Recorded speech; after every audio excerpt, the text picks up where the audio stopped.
আসসালামু আলাইকুম প্রিয় দর্শক, আজকে আমরা কবিরা 10টি গুনাহ নিয়ে আলোচনা করব। সবাই মনোযোগ সহকারে ভিডিওটি দেখবেন। আপনারা যারা এখনো আমাদের চ্যানেলটি সাবস্ক্রাইব করেন নাই, অবশ্যই পরবর্তী ভিডিও পেতে চ্যানেলটি সাবস্ক্রাইব করুন।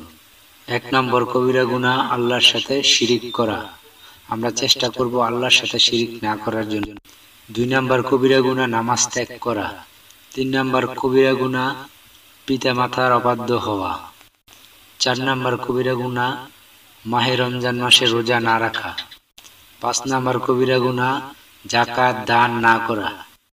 6 নম্বর কবিরা গুনাহ জাদুর প্রতি বিশ্বাস স্থাপন করা।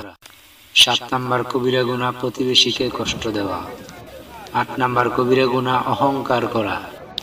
9 নম্বর কবিরা গুনাহ অন্যায়ভাবে মানুষকে হত্যা করা। 10 নম্বর কবিরা গুনাহটি হলো আত্মহত্যা করা। আজকে আমরা 10টি কবিরা গুনাহ নিয়ে আলোচনা করলাম। সবাইকে ধন্যবাদ। ভিডিওটি ভালো লাগলে শেয়ার করে দিন ও আমাদের চ্যানেলটি সাবস্ক্রাইব করুন।